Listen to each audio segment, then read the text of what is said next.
In this episode, we're going to continue our conversations from the DEA conference on fentanyl that I attended. One of the people I met there was Shannon Sayers, who had no idea about fentanyl until a year ago, when her life was tragically turned upside down by two devastating events. Now we know that it's not just something that is killing musicians and is used in medical treatment, but is out on the streets killing unsuspecting people. Shannon's daughter thought she was taking Oxycontin. Instead, it was a deadly dose of fentanyl. She never wanted fentanyl in this case, but she also never believed that she would buy something from somebody and it would kill her like it did. But that's just the beginning of this family's grief. Less than a month later, Shannon's stepson also died in an unusual death from fentanyl. I think we're all coping this way. It's one day at a time. Yes, one day at a time. Hear the family's unique grief story and message to other, along with why Shannon's daughter's death led to her stepson's overdose.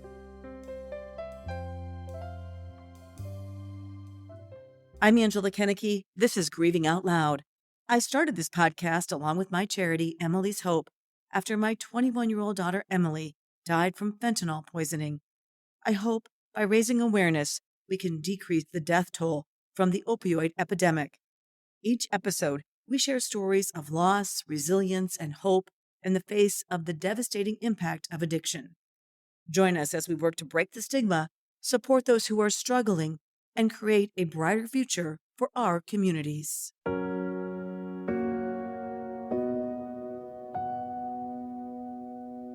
Shannon and Angel, thank you so much and welcome to the podcast. I really appreciate the fact that you're talking to me today. And I am so sorry, Shannon, for your losses. Losing first your daughter and then your stepson within weeks of each other this year. And you're talking to me already, which is quite amazing. So thank you for doing that. What led up to these tragic deaths in your family? Well, my daughter came to me November-ish of last year and said that she had been dating this guy and he got her some oxys and then got her started on fentanyl. In November? Yeah. Of 2021. 21. As a teenager or in her 20s, had she ever used drugs before? No. No. Not that you know. Not that I know of, but we were pretty close. She could come to me for anything. And I mean, she did this time. She came to me and told me that her boyfriend got her started on fentanyl. Like actually taking fentanyl? Yeah. And did you know what fentanyl was? I didn't. No, I didn't know. Not until she said it to me. I said, well, what is fentanyl? And she said, pain or... An opioid, right? Yeah. And I'm like, well, you got to get away from it. You're getting him out of your house. And we made that happen the next day. I think you were lucky that you were able to succeed in getting him out of her life because Emily was highly influenced. My daughter was highly influenced by a boy starting at age 16. And they didn't actually break up until 3 weeks before her death. Oh, wow. And by then, and I could never, ever remove her from him. He had such control over her right away, it seemed like.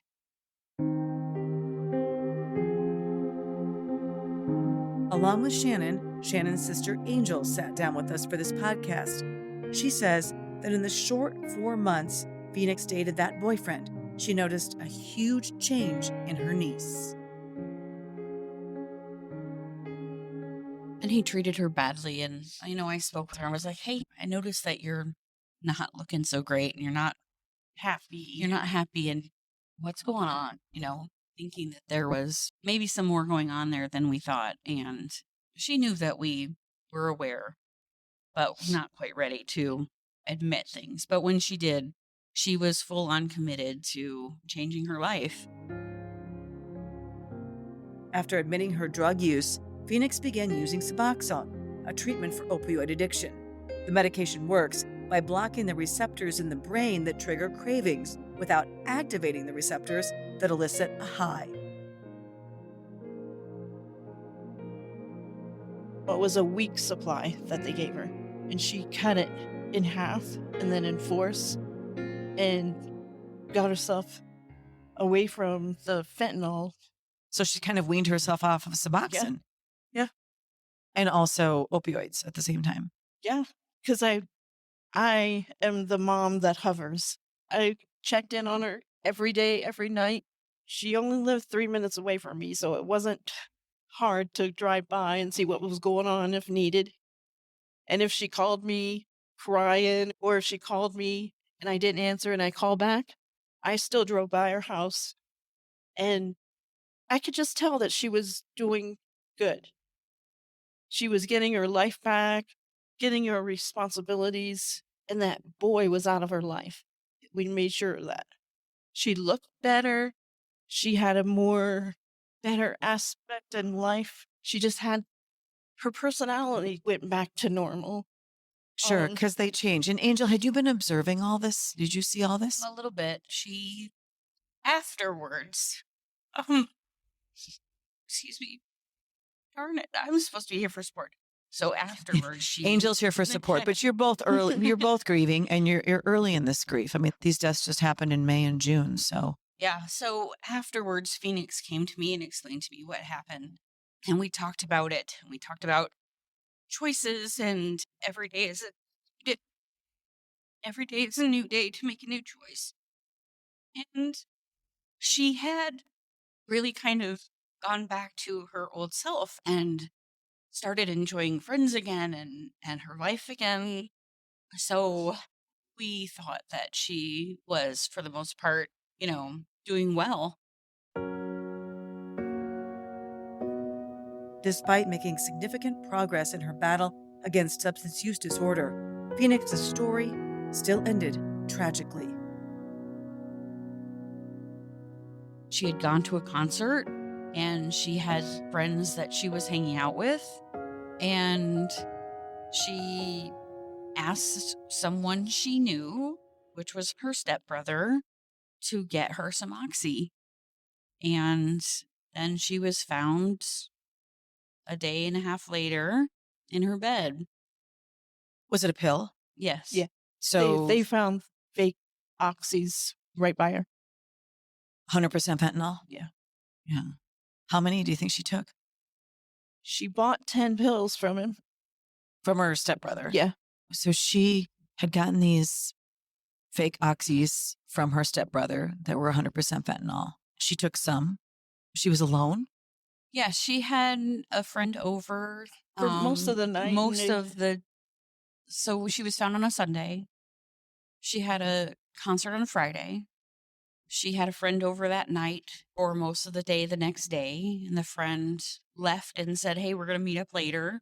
And they didn't end up meeting up later. And her roommate checked on her late in the day the next day, thinking that she was just sleeping in and, sleeping off a fun day the day before. And found her kind of late afternoon the next day.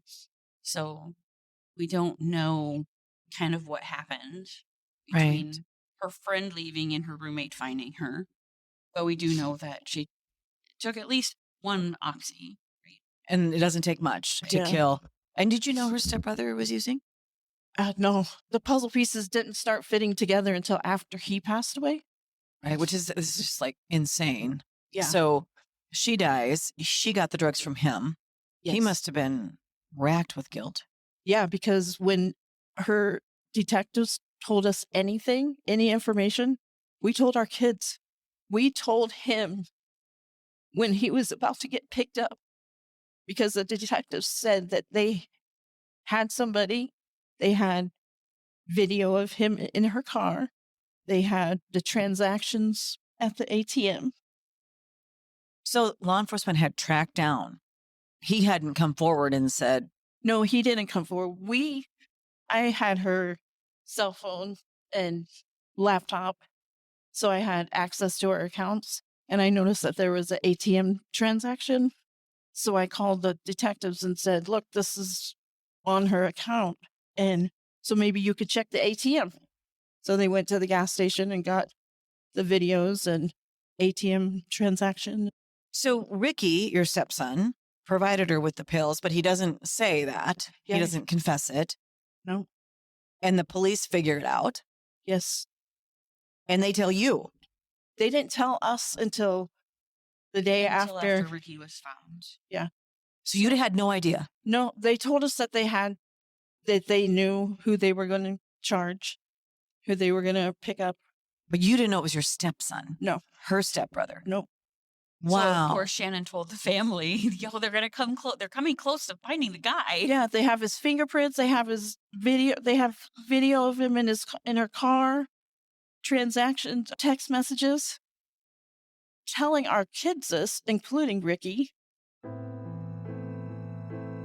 Ricky was secretly struggling with the guilt of unknowingly giving his loved one a deadly drug. His mental anguish became so strong, it led him to make a terrible decision: end his life with the same batch of drugs that killed his stepsister.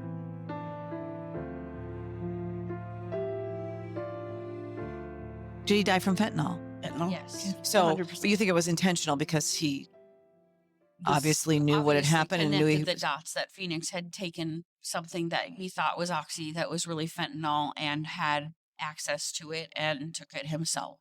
So, at what point did you find out that it was him that had provided the pills to Phoenix? the next day. After his death? Yeah. Oh my gosh. It's just tragedy upon tragedy.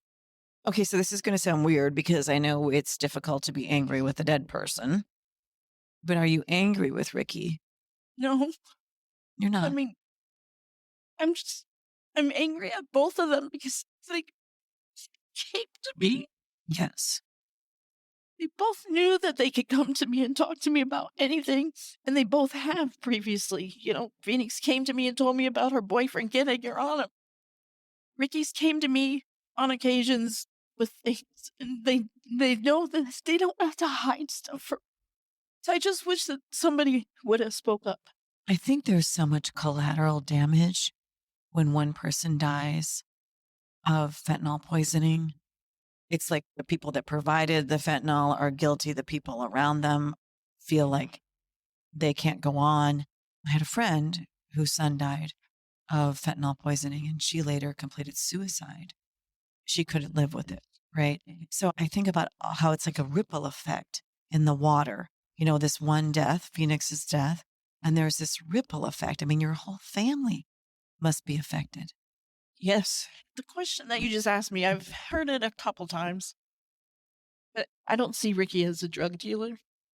I think he was just that middleman person. Oh, sure. He wasn't a high level operating. Oh, no. No, there's a difference. Yeah. Yeah. Had very Ricky good friend. struggled with substance use? We don't think so. Yeah. No, he was not a pill. Yeah. No, he didn't. Mm-hmm. No. But he had a good friend who was a dealer.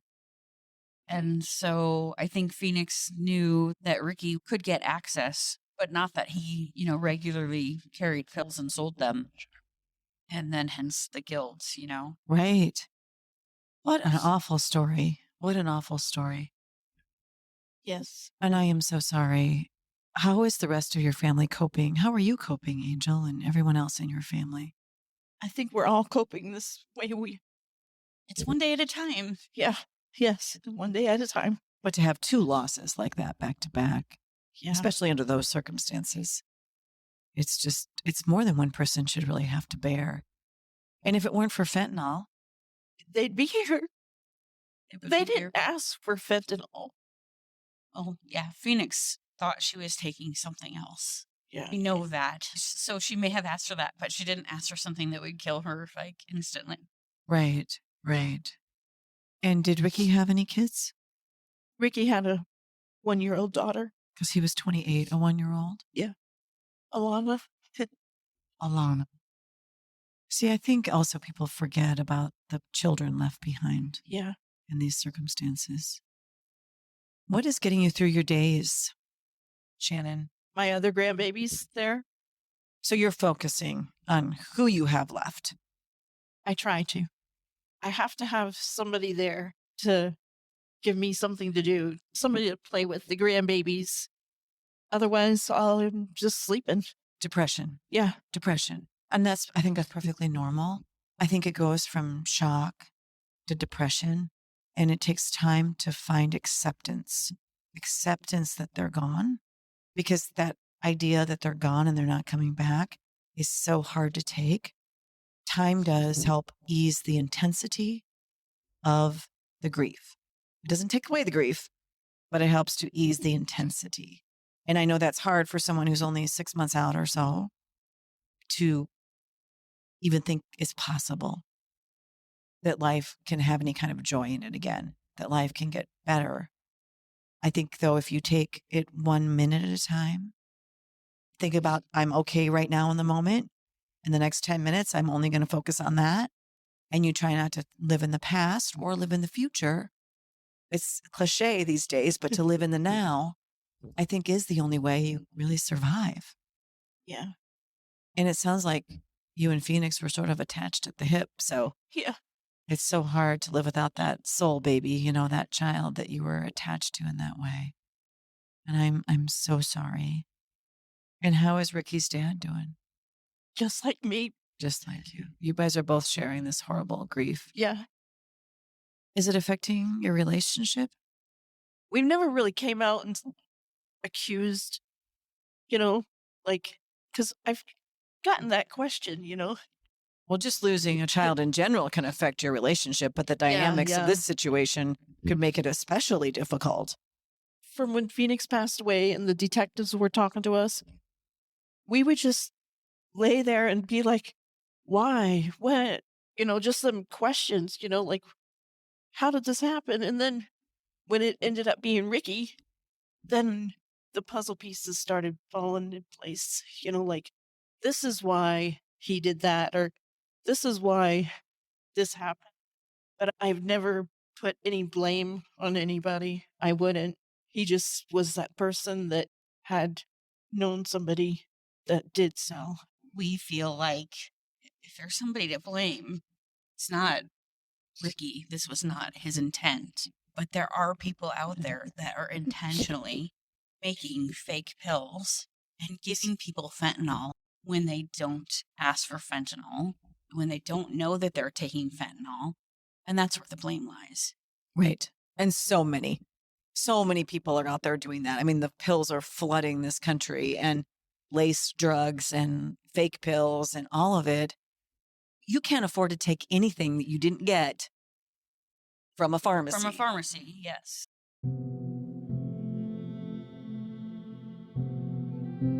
Drug dealers are mixing fentanyl, a synthetic opioid that can be 100 times more potent than morphine, into all kinds of drugs.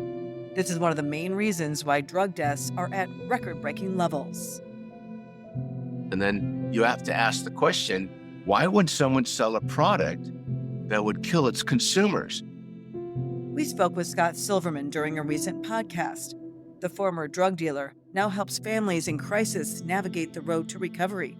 He's also written the book, The Opioid Epidemic: What You Don't Know Will Destroy Your Family and Your Life. And now, because the methamphetamine manufacturers don't want to, I'm going to put this in business terms, don't want to lose the market share to fentanyl, they're lacing their products with fentanyl. Why do the drug dealers lace everything with fentanyl? And I say, well, one of the reasons is that it's cheap and easy, and it gets people addicted fast if they survive. There's a common understanding that fentanyl is a poison, and the morbidity rate continues, and people are on the news about the overdose. The line's out the door because when it hits the news, people who haven't thought about it are now engaging and being a new consumer. And so for them, morbidity is a marketing tool that you could never find a way to develop. And I'm trying to frame it in a way where people are going, wait, that makes no sense. Well, actually think about it. Yes, it does. The key to marketing is make something that people need and have to replace often. I mean, that's the sales basis, one of the first, commandments of sales. That's how you build a business. And there are people who, have billion-dollar infrastructures that see, and by the way, we're the consumer. The United States is the major consumer. So it's not hard to figure out where they need to bring their products. That's why Shannon and her sister Angel want to raise awareness about the severity of the nation's drug epidemic. I realized that it's not just, a specific age bracket. Like, this is something that affects, Well, it's young all people, though, ages, but too. it's It's definitely mostly young people. I mean, you start 16 to 40, Yeah. And those young people, and I mean, God love them, but including Phoenix's friends, they think they're invincible, and it's never going to happen to me scenario. And we met lots of people who love Phoenix at her funeral and in the days after her death. And I'm not sure even seeing what happened to their friend has necessarily changed their behaviors. And I think that is the challenge we face. I mean, people can talk about how do we get these drugs off the streets and how do we, stop this market of fake pills, but also how do we stop kids from buying them? you have How to do end we- the demand. Yes. The demand. And I think Yes. you're right. Kids see someone die even, and if they're addicted, they don't really care, first of all. But if they're not addicted and they just are experimenting, they just don't think it's going to happen to them. Yes. So it's usually those two things. And Because that's exactly what happened to Phoenix. I mean, she never wanted fentanyl in this case, but she also never believed that she would buy something from somebody and it would kill her like it did. right. Well, it's a heavy story and it's a lot to bear. It's a big burden for you to walk around on this planet with. Do you have any idea what you want to do with it from here? And I know you're so early in the grieving process, so I don't expect you to have, Yeah, because you're I'm still wanting to be with her. So yes. And that will never really end. You'll always want to be with her, but you will start to accept the fact that you're not. Yeah. I hope so. I'm sure you want Phoenix to be remembered. Yeah, yes, How would you like her to be remembered? she loved her. Her 4 dogs were my grandbabies. She had 4 dogs and a cat. Before she bought her house, she talked about, well, Mom, maybe I'll just move in and save some money. And I'm like, yeah, but them yipper yappers aren't coming to my house. And she's like, they're your grandkids. You can't talk to them like that. So a huge love for animals. Yes, Well, I think Yes. that Phoenix had a huge love for everybody. yes, she did. Like, she loved with all of her heart Yes, and always wanted to be there to support people and let them know that she cared about them, and always was looking for that in return. She was always looking to share love and be loved. It sounds like the world lost a beautiful soul. yes. We did. Well, I want to thank you for sharing this story. As hard as it is to hear, you're right, unless we talk about it more and more, and unless everyone has knowledge of how dangerous it is to take a pill, these kinds of tragedies are going to keep happening. You guys are not alone. You know that. Yeah, we know that.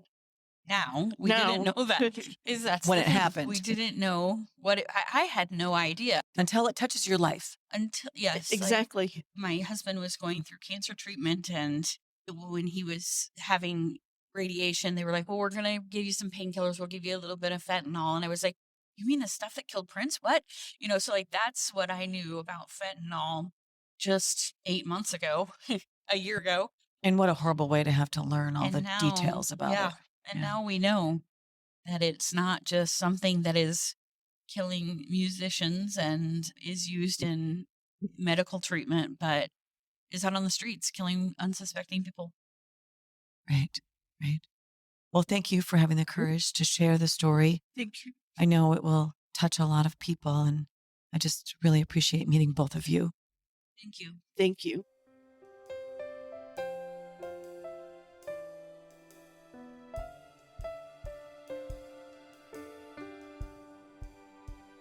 Next week, we'll continue our coverage from the DEA conference on fentanyl. Hear from the parents of a 19-year-old who was a talented athlete, musician, and honor student, but made the deadly mistake of buying what he thought was a Percocet from a drug dealer on Snapchat. Instead, It was fentanyl, and it killed him. The couple is issuing a warning to all parents. If you found value in this podcast, please take a moment to leave us a positive review and share it with your friends and family.